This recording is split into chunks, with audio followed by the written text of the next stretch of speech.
अब हम जो पढ़ने जा रहे हैं, मालूम है उसे क्या कहते हैं? उसे कहते हैं golden rules of accounting. Debit किसे करना है, क्रेडिट किसे करना है, कौन-कौन सी कैटेगरी ऑफ अकाउंट्स है, क्या कहते हैं? Golden rules of accounting. तो ट्रेडिशनल अप्रोच हम पढ़ेंगे जिसमें हम सारे अकाउंट्स को 3 तरीके से क्लासिफाई करते हैं। कैसे-कैसे होता है हम आगे चलेंगे। तो हम क्या पढ़ने वाले हैं? Golden rules of accounting. Good morning. तो हमने बात किया था कि rules of debit and credit में एक मॉडर्न अप्रोच होता है और दूसरा क्या होता है? Traditional approach. मॉडर्न हमने अच्छे से पढ़ लिया, क्लियर है, राइट? क्लियर हमने क्या पढ़ा था? CLE, A और R, C capital, liability, expenses, assets and revenue. इनका बेसिक साइड याद करने के लिए हमने क्या किया था? अब एक दिन चिरौंजी लाल रेल चलाएगा, तो उससे क्या हो गया था? ये जो 2 कंपोनेंट्स हैं इनका बेसिक साइड डेबिट हो गया था और ये जो बाकी के 3 हैं इनका बेसिक साइड क्रेडिट हो गया था। जब ये बढ़ेंगे तो सेम साइड में लिखे जाएंगे और जब ये घटेंगे तो ऑपोजिट साइड में लिखे जाएंगे। साइड हमारे पास 2 ही है, एक डेबिट एक क्रेडिट। सिंपल है, ये मॉडर्न अप्रोच है, इसमें कोई बहुत ज़्यादा लॉजिक्स नहीं है, कुछ नहीं है, बस ये है, ठीक है। और इसी तरीके से हम पूरी अकाउंटिंग को आगे चलते हैं। हमें ट्रेडिशनल अप्रोच इसलिए पढ़ना ज़रूरी है क्योंकि एक तो हमारे सिलेबस का पार्ट है और दूसरा ISC में ट्रेडिशनल से ही सिखाया जाता है। तो इसलिए सॉल्व करने के लिए हम ये अपना अप्रोच यूज़ करेंगे, लेकिन ट्रेडिशनल भी सीखेंगे क्योंकि वो हमारे करिकुलम का पार्ट है। अल्टीमेटली आप यहीं लैंड करेंगे। जो जिसको डेबिट होना है वो डेबिट होगा, क्रेडिट होना क्रेडिट होगा, अल्टीमेटली आप यहीं लैंड करेंगे, लेकिन सीखने के लिए हमें वो एस्पेक्ट सीखना ज़रूरी है। तो अब हम बात करते हैं ट्रेडिशनल अप्रोच की। ट्रेडिशनल अप्रोच में पूरी चीज़ को 3 टाइप ऑफ अकाउंट्स में डिवाइड किया है। एक को हम कहते हैं रियल अकाउंट, एक को कहते हैं पर्सनल अकाउंट और एक को कहते हैं नॉमिनल अकाउंट। आपको समझने के लिए एक छोटा सा चीज़ मैं ये बता देती हूँ कि जिसको हम CLE, A और R कहते हैं, राइट? इसमें अगर आपको लेक्चर 1 याद है तो ये जो E और R है ये कहाँ जाता था? ये हमारा जाता था प्रॉफिट एंड लॉस अकाउंट में। प्रॉफिट एंड लॉस अकाउंट में ये 2 आइटम जाती थी, जिसमें ई को हम कहते हैं एक्सपेंसेस और आर को हम कहते हैं रेवेन्यू। क्लियर? ये दोनों ही आइटम यहाँ पर नॉमिनल अकाउंट में कवर हो जाएंगी। तो अगर आपको मॉडर्न अप्रोच के चलते एक्सपेंसेस, रेवेन्यू, कौन कौन सी आइटम्स हैं, आपको अगर ये चीज़ की क्लैरिटी है तो आपको नॉमिनल अकाउंट आइडेंटिफाई करने में कोई प्रॉब्लम नहीं होगी। जितनी item profit and loss account में आती हैं वो सारी की सारी हम नॉमिनल अकाउंट में लिखते हैं। Very simple. ट्रेडिशनल वाले में ये जो हम पढ़ रहे हैं इसमें हर एक का कुछ रूल्स होते हैं, rules of debit and credit. वहाँ डेबिट क्रेडिट के कोई रूल्स नहीं थे, वहाँ उनको एक बेसिक साइड अलॉट कर दिया गया और वो बढ़ रहा है या घट रहा है उसके अकॉर्डिंगली हम उसको पोस्टिंग कर देते थे। यहाँ कुछ रूल्स हैं तो हमें करने से पहले उन नियमों को देखना पड़ता है। तो नॉमिनल अकाउंट में क्या है? अब देखिएगा, मैं रूल पढ़ूंगी नॉमिनल अकाउंट का और जो हमने मॉडर्न में सीखा है उससे रिलेट करूंगी, तो आप समझोगे कि you are landing up at the same place. ठीक है, ओके। ये आपको समझ में आ गया कि जितने भी एक्सपेंसेस और रेवेन्यू हैं वो सारे के सारे नॉमिनल अकाउंट में। अब हम एक बार यहाँ लिख लेते हैं, ये हो गया एक्सपेंस और ये हो गया रेवेन्यू। एक्सपेंस का बेसिक साइड डेबिट, रेवेन्यू का बेसिक साइड क्रेडिट। ठीक है, अब ये एक्सपेंस अगर बढ़ेगा तो हम इसको डेबिट करेंगे, घटेगा तो क्रेडिट करेंगे, बढ़ेगा ये रेवेन्यू तो क्रेडिट होगा और घटेगा तो डेबिट होगा। सिंपल सी चीज़ है, राइट? अब हम आ जाते हैं इसी चीज़ को वेरीफाई करने के लिए nominal account under the traditional approach में। All items of profit and loss account तो हो गया आपका एक्सपेंस और दूसरा हो गया रेवेन्यू। तो इनकम एंड एक्सपेंसेस ये इन्होंने लिख दिया। अब इसके रूल क्या है? Debit all expenses and losses. जितने भी एक्सपेंसेस हैं या लॉसेस हैं उन्हें डेबिट कर दीजिए। आप वही तो कर रहे हैं। अगर ये बढ़ रहा है तो आप इसे डेबिट कर रहे हैं और किसी वजह से कम हो रहा है तो क्रेडिट कर रहे हैं। और दूसरा credit all incomes and gains, वही तो कर रहे हैं हम। ये देखिए, क्लियर हो गया, कोई कंफ्यूजन नहीं है। तो प्रॉफिट एंड लॉस के जो 2 कंपोनेंट्स होते हैं एक्सपेंसेस, रेवेन्यू, उन्हें हम कंसीडर करते हैं नॉमिनल अकाउंट में, जिसका रूल क्या होता है? Debit all expenses and losses, credit all incomes and gains. Clear हो गया, कोई डाउट नहीं है। अब आ जाते हैं हम, हमारे पास अब कौन कौन से कंपोनेंट्स बच गए? सी, एल और ए। सी और एल को चुपचाप उठा करके पर्सनल अकाउंट में डाल दीजिए। सी और एल का रियल अकाउंट से कोई मतलब नहीं है, लेकिन इसका ये मतलब नहीं है कि सी और एल चले गए पर्सनल अकाउंट में और ये जो ए है ये पूरा का पूरा चला गया रियल अकाउंट में, मतलब कि यहाँ। ऐसा नहीं है, ठीक है? जो ए है उसका हम कुछ पोर्शन यहाँ रियल में रखते हैं और कुछ पोर्शन हम यहाँ पर पर्सनल में भी रखते हैं। तो कहने का ये मतलब है कि जो कैपिटल और लायबिलिटी है ये तो पूरा का पूरा ही पर्सनल में जाता है, मगर जो एसेट है उसका कुछ पोर्शन रियल में जाता है और कुछ पोर्शन पर्सनल में जाता है। तो पहले हम बात कर लेते हैं एसेट की, कौन सा पोर्शन रियल में जाएगा और कौन सा पोर्शन पर्सनल में जाएगा। अगर आप किसी आइटम की बात कर रहे हैं, ठीक है, जैसे cash, building, stationery, pen, laptop, computer, ऐसे किसी पर्टिकुलर आइटम की बात कर रहे हैं तो उसे हम कहते हैं रियल अकाउंट, यहाँ लिखा जाता है। और अगर किसी अथॉरिटी की बात हो रही है या किसी आदमी के साथ एसोसिएटेड चीज की बात हो रही है, पर्सनल, जिसमें कोई पर्सन इफेक्टेड हो रहा है, जैसे आपका डेटर, मतलब शर्मा जी से इतने रुपए लेने हैं, तो शर्मा जी के ऊपर एक आपकी अथॉरिटी क्रिएट होती है, वो अथॉरिटी भी हम एसेट में काउंट करते हैं। मगर क्योंकि वो अथॉरिटी किसी पर्सन पे है तो इसलिए उसको हम यहाँ पर्सनल अकाउंट में कंसीडर करते हैं। ठीक है, तो हमारे पास जितने भी एसेट्स हैं, जो भी आइटम्स हैं आपकी, वो टैंजिबल भी हो सकती हैं, इनटैंजिबल भी हो सकती है। मैंने आपको बताया था कि टैंजिबल इंटैंजिबल क्या होता है। टैंजिबल मतलब जिन आइटम्स को आप छू सकते हैं, महसूस कर सकते हैं, जो हैं आपको दिख रही हैं, और जो इनटैंजिबल होती है वो आपको दिखाई नहीं देती। जैसे आपकी गुडविल, आपके पास कोई लाइसेंस है, अगर मान लीजिए आपके पास एक अथॉरिटी है, लाइसेंस है, आपका ड्राइविंग लाइसेंस है, तभी आप गाड़ी चला पाएंगे। ठीक है, तो ड्राइविंग लाइसेंस दिखाते तो आप कार्ड में है, लेकिन वो लाइसेंस जो है इनटैंजिबल एसेट है, तो वो रियल अकाउंट में आ जाएगा, क्योंकि वो एक एसेट है, वो एक आइटम है, चाहे वो दिख रही है चाहे वो नहीं दिख रही है। लेकिन अगर किसी इंडिविजुअल के ऊपर आपकी कोई अथॉरिटी है तो वो फिर यहाँ पर्सनल अकाउंट में आ जाएगी। जैसे कि बैंक अकाउंट, कैश और बैंक। कैश है अगर आपके पास तो आपको दिख रहा है, आपके हाथ में रुपए हैं, लेकिन बैंक क्या होता है? बैंक एक अलग ऑर्गेनाइजेशन है जिसके ऊपर आपकी अथॉरिटी है कि जितना पैसा आपके खाते में जमा है, आप जैसे ही उसे चेक इशू करके देंगे, वो आपका पैसा निकाल के आपको पकड़ा देगा। तो जो बैंक है, ICICI bank, HDFC bank, Punjab national bank, state bank of India, कोई भी बैंक की अगर हम बात करते हैं तो वहाँ बात हो रही है किसी एक अलग इंस्टीट्यूशन की, जिसके ऊपर आपकी अथॉरिटी है कि आप उससे जब चाहें अपना पैसा वापस मांग सकते हैं, इसलिए वो एक एसेट है। मगर वो रियल एसेट नहीं है, क्योंकि आप जब बैंक जाते हैं तो आपको वो बिल्डिंग दिख रही है, वो ऑर्गेनाइजेशन दिख रहा है, अपना पैसा नहीं दिख रहा है। आपका पैसा आपको तब दिखेगा जब वो बैंकर आपको लाकर दे देगा, और तब वो बैंकर बैंक अकाउंट से वो पैसा बैंक अकाउंट से हटकर कैश अकाउंट में कन्वर्ट हो जाएगा। इसका मतलब पर्सनल अकाउंट जो आपकी अथॉरिटी थी बैंकर के ऊपर, वो खत्म हो जाएगी और रियल मनी आपके हाथों में आ जाएगा, जो कि रियल अकाउंट बन जाएगा। समझ में आ गया? ठीक है, अगर नहीं समझ में आया इसको दोबारा सुनिएगा। आपको एक एक चीज जब ध्यान से सुनेंगे, थोड़ा स्लो करके सुनेंगे, आपको पूरी चीज समझ में आ जाएगी।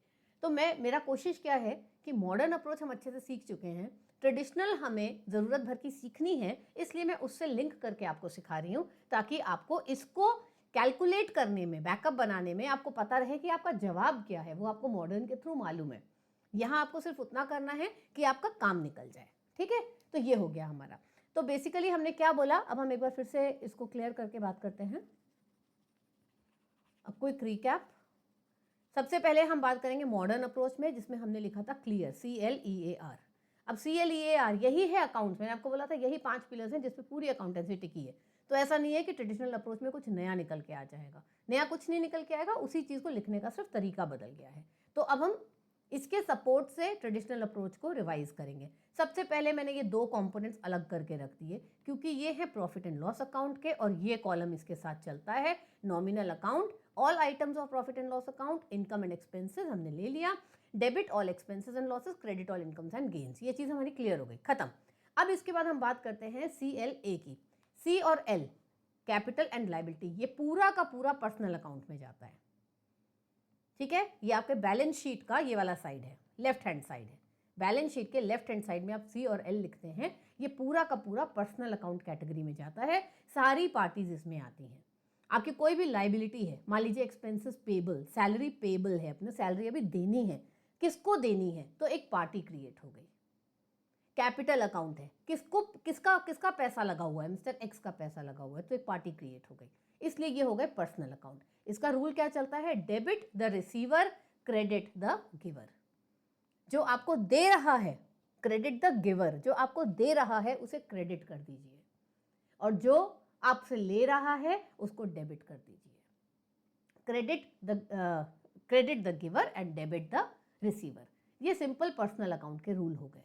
अभी जब इसको अगले वाले में करेंगे, प्रैक्टिस करके करेंगे, आपको समझ में आ जाएगा। पर्सनल अकाउंट में हम कैपिटल और लाइबिलिटी तो पूरा पूरा ले लेते हैं और एसेट का वो पोर्शन लेते हैं जहां कोई ना कोई अथॉरिटी क्रिएट हो रही है।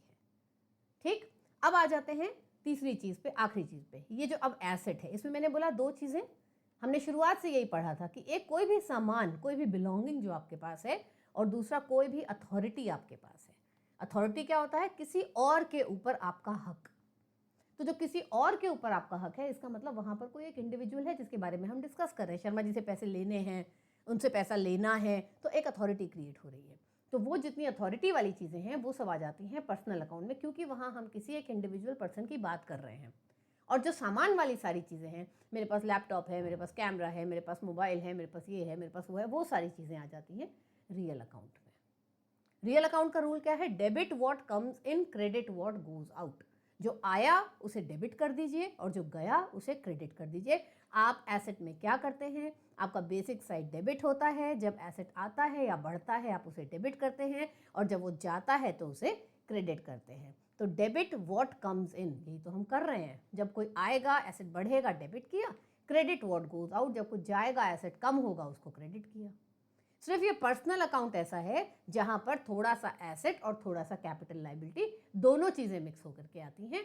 क्योंकि कोई भी पर्सन है, आपके ट्रांजैक्शन में कभी आपने किसी को देना है, कभी किसी से लेना है, तो वहां पर आपका जो कैटेगरी है वो चेंज हो जाता है। कभी वो डेटर बन जाएगा, कभी क्रेडिटर बन जाएगा, यानी कभी लाइबिलिटी बन जाएगा, कभी एसेट बन जाएगा।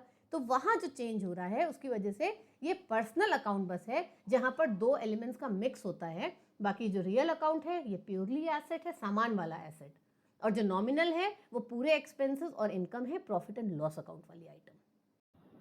तो रूल्स हम एक बार फिर से रिवाइज कर लेते हैं। 3 टाइप के अकाउंट्स होते हैं हमारे। एक रियल अकाउंट, जिसमें हम केवल एसेट्स का सामान वाला पार्ट लेते हैं। Debit what comes in, credit what goes out. इसके बाद दूसरी कैटेगरी है पर्सनल अकाउंट की। पर्सनल अकाउंट अभी फिर 3 पार्ट्स में टूटेगा, वो हम आगे सीखेंगे। पार्ट कोई भी हो, जो मैंने बोला 3 पार्ट्स में टूटेगा, तीनों पे रूल सेम ही एप्लीकेबल होता है। तो इसमें हम क्या लेते हैं? एसेट्स का वो पार्ट जिसमें अथॉरिटी जनरेट हो रही है, और लाइबिलिटी और कैपिटल पूरा का पूरा। ठीक, इसका रूल क्या है? Debit the receiver, credit the giver. Last आता है नॉमिनल अकाउंट, जिसमें हम सारा इनकम, सारे एक्सपेंसेस लेते हैं, यानी हमारे क्लियर का एक्सपेंसेस और रेवेन्यू। इसका debit all expenses and losses, credit all incomes and gains. Clear हो गया? अब इसको समझने के लिए हम थोड़ा सा एक स्ट्रक्चर और लेकर के बात करते हैं। इसमें क्या है? टाइप ऑफ अकाउंट्स हमको मालूम है 3 तरीके के अकाउंट्स हैं। Real account, personal account, nominal. इसमें हम किसकी बात कर रहे हैं? रियल अकाउंट की, जो बात करता है सारे एसेट्स की। ये वो एसेट्स नहीं है जो हम CLEAR में कहते हैं, क्योंकि उस एसेट के अंदर हमने अथॉरिटी और सामान दोनों की बात करते हैं, इसलिए अथॉरिटी चली जाएगी हमारी पर्सनल में, हम डिस्कस कर चुके हैं। केवल सामान वाला पोर्शन यहाँ आ जाएगा, tangible as well as intangible. कोई बिल्डिंग है, कोई फर्नीचर है, कोई मशीनरी है, नगद है आपके पास, कोई व्हीकल है आपके पास, कोई लाइसेंस है आपके पास। Licence becomes N intangible asset. आप उसको फील कर सकते हैं कि भाई फलानी चीज का लाइसेंस मेरे पास है, इस चीज का कॉपीराइट मेरे पास है, इस चीज का पेटेंट मेरे पास है। ठीक है, ये गुडविल मेरी है। ये कुछ आइटम्स ऐसे होते हैं, हम डिटेल में बाद में पढ़ेंगे। और ट्रेडमार्क, ये भी वही चीज है। ठीक है, जैसे मैगी का लोगो है, अभी मैगी का जो लोगो है वो कोई और यूज नहीं कर सकता। लेवाइस जीन्स का लोगो है, ठीक है, प्यूमा का है, कोई भी, आप कोई भी ब्रांड ले लीजिए जिसका एक लोगो होता है, एक डिजाइन होता है, वो डिजाइन केवल वही यूज कर सकता है, क्योंकि उस डिजाइन के ऊपर जो कॉपीराइट है, जो लाइसेंस है, वो उसने इशू करवाया है, उसके ऊपर कोई और काम नहीं कर सकता।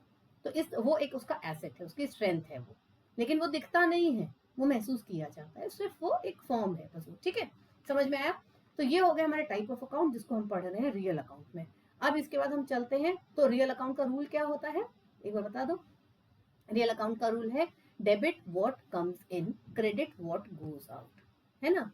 Debit what comes in and credit what goes out।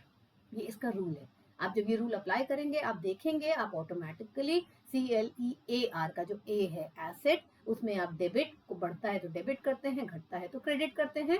Same वही चीज पर आप लैंड करेंगे। अगले सेट पे चलते हैं, पर्सनल अकाउंट। यहाँ मैंने बोला 3 कैटेगरी में डिवाइड हो जाता है। मैंने अभी पहले बताया था कि पर्सनल को हम 3 में स्प्लिट कर देते हैं।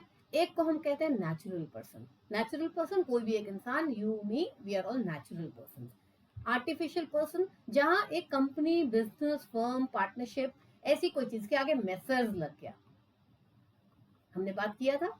इंडिविजुअल, मिस, मिस्टर, मास्टर कुछ भी हो सकता है, और जो बिजनेस ऑर्गेनाइजेशन है वो मेसर्स होता है। तो जिसके आगे मेसर्स लग गया वो बन गया आर्टिफिशियल पर्सन। वो आपका कोई bank, messrs ICICI bank limited, messrs HDFC bank limited, messrs Reliance industries limited, ठीक है। कोई जरूरी नहीं है कि वो लिमिटेड लिमिटेड ही होना है। जैसे मैंने बोला कि ICICI bank limited, HDFC limited, ये लिमिटेड क्या होता है इसको हम बाद में पढ़ेंगे। कोई भी हो सकता है, आपकी मोहल्ले की कोई दुकान भी हो सकती है, लेकिन जिसके आगे मेसर्स है, मतलब जो एक बिजनेस ऑर्गेनाइजेशन है, वो उसका जो मालिक है वो इंडिविजुअल है, वो नेचुरल पर्सन में आएगा। क्योंकि हमने बात किया था SLA, सेपरेट लीगल, SLA नहीं SLE, सेपरेट लीगल एंटिटी, कि बिजनेस और बिजनेसमैन अलग अलग चीजें हैं। ये सब चीजें हम पीछे पढ़ चुके हैं। तो अगर बिजनेस और बिजनेसमैन अलग अलग चीजें हैं, तो जो बिजनेसमैन है उसको हम नेचुरल पर्सन काउंट करेंगे, और जो उसका बिजनेस है उसे हम आर्टिफिशियल पर्सन काउंट करेंगे। शर्मा जी ने आपको 200 रुपए दिए, राइट, शर्मा जी ने आपको 200 रुपए दिए, तो क्या हो गया कि वो Sharma ji natural person category में आएंगे। लेकिन शर्मा जी ने अपनी दुकान से निकाल कर आपको 200 रुपए दिए। अब वो 200 रुपए का हक किसके ऊपर हो गया? दुकान का हो गया, शर्मा जी का नहीं रहा, क्योंकि बिजनेस और बिजनेसमैन अलग अलग हैं। अब अगर बिजनेस ने आपको पैसा दिया है, शर्मा जी की दुकान ने आपको पैसा दिया है, तो शर्मा जी की दुकान आपके यहाँ आर्टिफिशियल पर्सन कैटेगरी में काउंट की जाएगी, ना कि नेचुरल पर्सन। बारीक सा फर्क है, मगर फर्क है। क्यों? क्योंकि सेपरेट लीगल एंटिटी वाला कॉन्सेप्ट हम पढ़ते हैं, जो हमको ये बताता है कि बिजनेस और बिजनेसमैन अलग अलग चीजें हैं। ठीक। तीसरी category, representative person. Representative person मतलब क्या हो गया कि आपने किसी को देना है या किसी से लेना है, तो वहां आ गया रिप्रेजेंटेटिव पर्सन। ठीक। जैसे सैलरी आउटस्टैंडिंग, आपने किसी को सैलरी देनी है, सैलरी देनी है, किसी को देनी है, शर्मा जी को देनी है, गुप्ता जी को देनी है, किसी को देनी है, तो वो सारी चीजें आ जाती हैं हमारी रिप्रेजेंटेटिव पर्सन में। किसी से लेना है, किसी को देना है, वो चीजें आ जाती हैं यहाँ पर।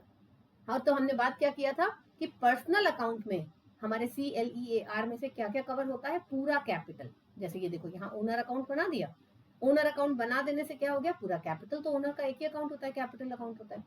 पूरी लायबिलिटी, सारी की सारी लायबिलिटी, अगर आपने किसी इंसान को लेना देना है तो यहाँ आ जाएगा, अगर आपने किसी बिजनेस से लेना देना है तो यहाँ आ जाएगा, अगर आपने किसी और को सैलरी देनी है, रेंट देना है, तो वो यहाँ आ जाएगा।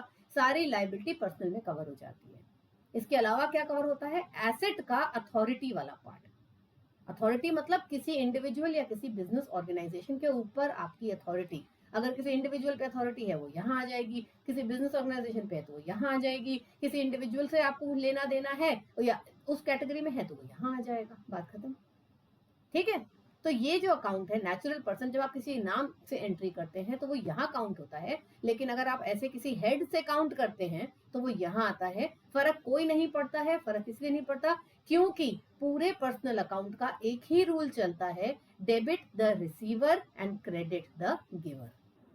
अब मान लीजिए आपने एक्स को सैलरी देनी है, ठीक है, तो अगर आप एक्स की तरफ से लिख रहे हैं तो एक्स क्या बन गया? आपका क्रेडिटर बन गया, लायबिलिटी बन गई। और एक्स क्योंकि एक इंडिविजुअल है इसलिए वो यहाँ नेचुरल पर्सन कैटेगरी में आ गया। सारी लायबिलिटी पर्सनल अकाउंट के अंदर ही रहती है, इसलिए चाहे इसमें लिखेंगे चाहे इसमें आपका अल्टीमेटली वही रहेगा, debit the receiver and credit the giver. आपने एक्स को अभी सैलरी देनी है तो इसलिए वो आपकी लायबिलिटी है, लायबिलिटी है तो वो पर्सनल अकाउंट में रहेगा। ठीक। अब दूसरी चीज आप इसको ऐसे भी लिख सकते हैं, सैलरी पेबल या सैलरी आउटस्टैंडिंग। अगर आप ऐसा लिखते हैं तो आप एक्स का नाम सामने नहीं लिख रहे, लेकिन बैकएंड पे एक्स ही है जिसको आपने देना है। उस केस में कैटेगरी यहाँ रिप्रेजेंटेटिव पर्सन वाली आ जाएगी। अकाउंट के नाम से ये वाली कैटेगरी बदल जाएगी, लेकिन जो बेसिक कॉलम है वो नहीं बदलेगा, जो रूल है वो नहीं बदलेगा। तो अगर कुछ रिसीवेबल या पेबल ऐसे करके लिखा जा रहा है तो वो यहाँ रिप्रेजेंटेटिव कैटेगरी में आ जाएगा, और अगर आप किसी के नाम से बात कर रहे हैं तो वो यहाँ आ जाएगा। और अगर वो नाम इंडिविजुअल का ना हो करके कोई मेसर्स यानी किसी बिजनेस यूनिट का नाम है, वो छोटी बड़ी कुछ भी हो सकती है, तो वो इस कैटेगरी में आ जाएगा। कैटेगरी तीनों में से कोई भी हो, रहेगा वो पर्सनल अकाउंट के भीतर ही, रूल उसका वही चलेगा, debit the receiver and credit the giver. Got the point. अब हम चलते हैं नॉमिनल अकाउंट पे। तो नॉमिनल अकाउंट में अब हमारी नॉमिनल अकाउंट सबसे सिंपल, हमने कहा था कि जितने भी खर्चे हैं, एक्सपेंसेस एंड इनकम्स, वो सारे के सारे यहाँ आ जाएंगे। ठीक है, नॉमिनल अकाउंट में रूल क्या चलता है, debit all expenses and losses, credit all incomes and gains.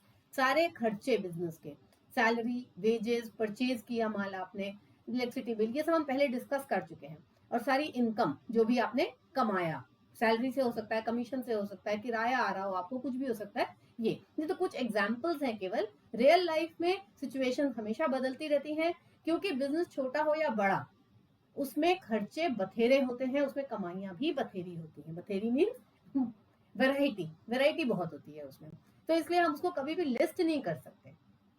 इसलिए पीएल अकाउंट का, प्रॉफिट एंड लॉस अकाउंट का, कभी भी आप सैंपल देखेंगे वो हमेशा एक इलस्ट्रेटिव एग्जाम्पल होता है।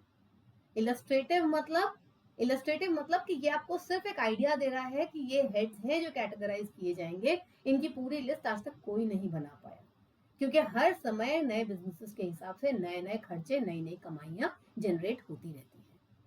ठीक है, तो इसलिए यहाँ पर हम सिर्फ कुछ सैंपल लिस्ट कर सकते हैं ताकि आपको पता चल जाए किस तरीके से सोचना है। और एक्सपेंस और लॉसेस, अब लॉसेस क्या हो सकते हैं, आपने कोई एसेट बेचा, उस पर आपको नुकसान हुआ। और प्रॉफिट क्या हो सकता है, आपने कोई एसेट बेचा, उस पर आपको प्रॉफिट हुआ, या आग लग गई, चोरी हो गई, किसी भी तरीके का कोई भी नुकसान जो आपके टोटल प्रॉफिट को कम कर रहा है। तो ये और ये दोनों मिल करके, ये और ये दोनों मिल करके बन जाते हैं हमारे एक्सपेंसेस, और ये दोनों मिलके बन जाते हैं हमारा रेवेन्यू वाला पार्ट, जो कि प्रॉफिट एंड लॉस अकाउंट में जाता है as per the final accounts. और जब हम ट्रेडिशनल अप्रोच की बात करते हैं तो ये सब नॉमिनल अकाउंट में आता है। रूल आपको पता है, debit all expenses and losses, credit all incomes and gains. कोई डाउट यहाँ तक? डाउट है तो लेक्चर को दोबारा सुनिएगा, आपको एक एक चीज क्लियर हो जाएगी, डाउट की कोई गुंजाइश नहीं है। अब हम एक बार एक क्लासिफिकेशन देख लेते हैं, उसके बाद हम आगे मूव करेंगे। इस क्लासिफिकेशन में सबसे पहले है कैपिटल अकाउंट। कैपिटल अकाउंट मालिक का पैसा, मालिक मतलब इंडिविजुअल, एक चीज। दूसरी चीज, कैपिटल अकाउंट मतलब लायबिलिटी। एक ओनर्स लायबिलिटी होती है, एक आउटसाइड लायबिलिटी होती है। जो मालिक की तरफ बिजनेस की जिम्मेदारी है, यहाँ पर क्या कॉन्सेप्ट आता है, सेपरेट लीगल एंटिटी। सब चीजें इतनी इंटर रिलेटेड है कि आपने अगर पीछे से चलते चले आ रहे हैं और मेरे साथ साथ आगे चल रहे हो, आपको दिखाई देगा अपनी आंखों के आगे कि हाँ, इसका यही जवाब हो सकता है। और अकाउंट्स में किसी भी चीज के दो जवाब नहीं होते हैं। ठीक है, सो कैपिटल मतलब एक इंडिविजुअल मतलब कि लाइबिलिटी तो हो ही गया, ओनर हो गया, सारी चीजें हो गई। कैटेगरी कहाँ जाना है, सारा कैपिटल और लाइबिलिटी सेगमेंट एक ही जगह जाता है, पर्सनल अकाउंट में। और पर्सनल में भी जो 3 हेड्स हमने पढ़े थे, एक नेचुरल, एक आर्टिफिशियल, एक रिप्रेजेंटेटिव।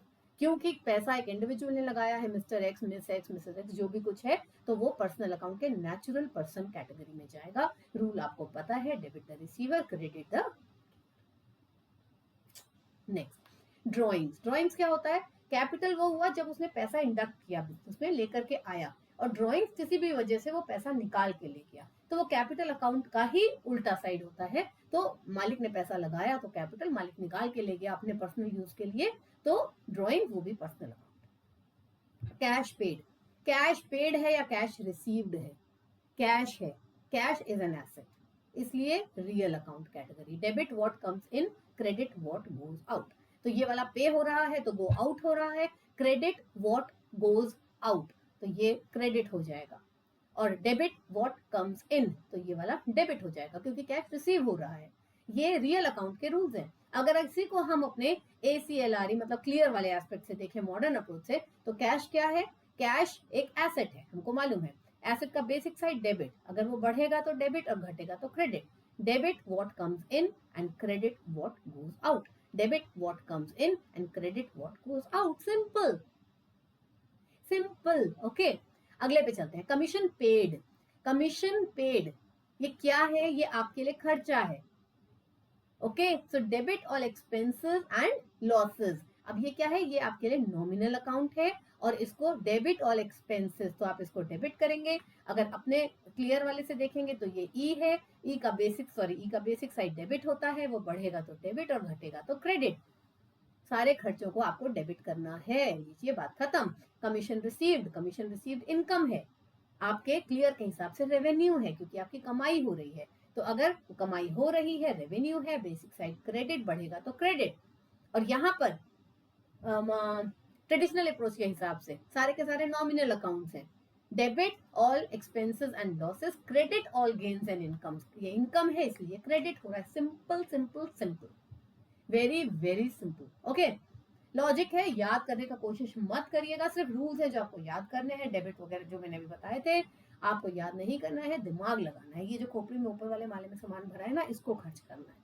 इसको जितना खर्च करिए ये उतना ही बढ़ता है, तो इसको खर्च करना है, ठीक है, याद नहीं करना है। याद करने के लिए मैंने पहले भी कहा था आपके पास और बहुत सब्जेक्ट्स हैं, ये सब्जेक्ट याद नहीं करना है, ठीक है।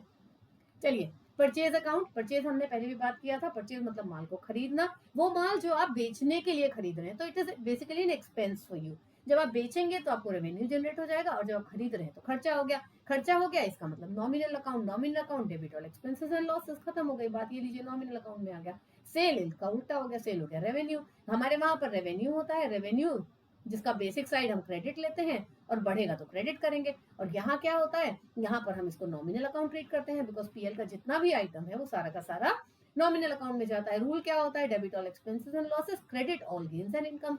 सेल आपके लिए रेवेन्यू है, इनकम है, इसका मतलब इसको क्रेडिट करेंगे। यहाँ पर भी हम क्रेडिट कर रहे थे, यहाँ भी क्रेडिट कर रहे हैं। एंड रिजल्ट वही आएगा, कोई भी दो रिजल्ट हो ही नहीं सकते, guarantee.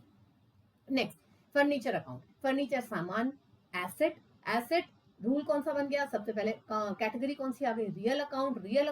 Debit what comes in, credit what goes out. अब ये फर्नीचर आप खरीद रहे हैं या बेच रहे हैं, अगर ये सवाल, अभी तो ये सवाल केवल कैटेगरी को क्लासिफाई करने का है, अगर ये आपको साइड भी पूछ रहा होता कि ये डेबिट होगा या क्रेडिट, तो वो यहाँ लिखता आपको कि फर्नीचर आप खरीद रहे हैं या फर्नीचर आप बेच रहे हैं। जैसे इसमें उसने पेड लिख दिया, पेड लिखने से हमें पता है एक्सपेंस है। यहाँ रिसीव लिख दिया, हमें पता है इनकम है। कैश पेड लिख दिया, इसका मतलब रियल अकाउंट जा रहा है, ठीक है। Debit what comes in and credit what goes out, यहाँ पर हमको पता है कि आ रहा है, हमें सब चीज दिख रही है। लेकिन परचेज हमको पता है कि परचेज मतलब माल का आना, सेल मतलब माल का जाना, सब चीजें हमको दिख रही है। फर्नीचर अकाउंट अब एक ऐसा अकाउंट है जो हमें नहीं बता रहा कि इसका नेचर आने का है या जाने का है, और ये दोनों में से कुछ भी हो सकता है। क्यों, क्योंकि रियल अकाउंट है, ये सामान है, एसेट है, रियल अकाउंट है। Debit what comes in, credit what goes out, क्योंकि ये सवाल ही केवल कैटेगराइजेशन का है, इसलिए उन्होंने इंपॉर्टेंट नहीं समझा कि इसके आगे फर्नीचर रिसीव्ड या फर्नीचर सोल्ड लिखा जाए। लेकिन जब हम अगला क्वेश्चन करेंगे तो वहां क्लैरिटी लिखी होगी, क्योंकि वहां आपसे वो साइड भी पूछेगा कि बताइए इसको डेबिट किया जाएगा या क्रेडिट किया जाएगा। अंडरस्टूड। नेक्स्ट आता है कैश। सिमिलरली कैश आपको मालूम है, it is a real account, it is a सामान। Bank, very important. Now bank is an asset, वो पैसा जो आपके हाथ में है उसको हम कैश कहते हैं, और वो पैसा जो आपने बैंक में जमा किया है उसको हम बैंक कह देते हैं। लेकिन अब कैश था तो रियल अकाउंट था, और बैंक होते ही वो रियल अकाउंट नहीं रहा, क्योंकि वो पैसा आपका किसके पास है, आईसीआईसीआई बैंक के पास है, पंजाब नेशनल बैंक के पास है। बैंक का नाम आते ही वो उसकी कैटेगरी रियल से हटके अथॉरिटी वाले यानी कि पर्सनल में चली गई। और पर्सनल के भी कौन से सेगमेंट में, आपके पास एक नेचुरल पर्सन है, एक रिप्रेजेंटेटिव पर्सन है, तीसरा अथॉरिटी वाला है, ठीक है। तो ये जो बीच वाला आर्टिफिशियल पर्सन है, ये जो आर्टिफिशियल पर्सन है, कोई भी मेसर्स वाली यूनिट, बिजनेस यूनिट को वहां लिखा जाता है। तो इसलिए बैंक मतलब कोई पर्टिकुलर बैंक, ठीक है। शर्मा जी का बैंक तो हो नहीं सकता, गुप्ता जी का बैंक तो हो नहीं सकता, bank has to be some organisation. तो वो आते ही आप इसको पर्सनल कैटेगरी और उसके साथ साथ कौन सा आर्टिफिशियल पर्सन कैटेगरी में चले गए। रूल क्या चलता है, debit the receiver, credit the giver. Bank ने आपसे पैसा ले रखा है, इसलिए आप उसको बैंक को डेबिट करेंगे।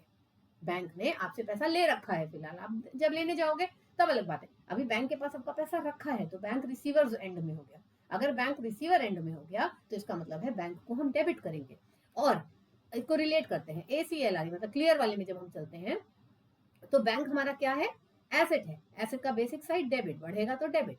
बैंक में पैसा रखा है तो डेबिट होगा। और यहाँ पर पर्सनल अकाउंट, पर्सनल के अंदर artificial account, artificial account rule पूरे एक ही रहेगा, debit the receiver credit the giver. Bank receiver and पे है, अभी उसने रिसीव कर रखा है हमारा पैसा, डेबिट होना है, सिंपल। ठीक है।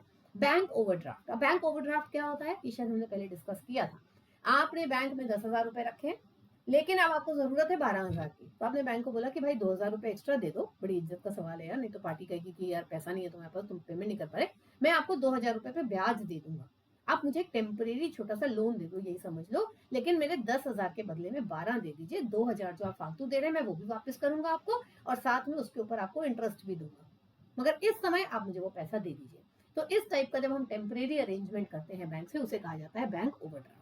बैंक ओवरड्राफ्ट क्या हुआ, आपके लिए अथॉरिटी तो नहीं है, जो पैसा आपने बैंक से एक्स्ट्रा विड्रॉ कर लिया वो अथॉरिटी तो हो नहीं सकती है आपकी, वो आपकी रिस्पॉन्सिबिलिटी है बैंक को वापस देना, मतलब लायबिलिटी है।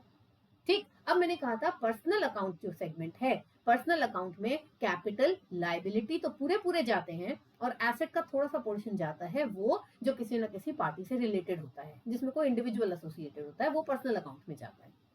अब बैंक को ऑलरेडी हम पर्सनल अकाउंट कैटेगरी में डाल चुके हैं, हम अच्छे से समझ चुके हैं। यहाँ जो बैंक गया था पर्सनल अकाउंट में, वो एसेट नेचर का गया था, क्योंकि हमारा पैसा बैंक के पास रखा है। यहाँ वही बैंक पर्सनल अकाउंट में जाएगा, लेकिन लाइबिलिटी नेचर में जाएगा, bank overdraft becomes a liability. ठीक, जाएगा वही, debit the receiver credit the giver.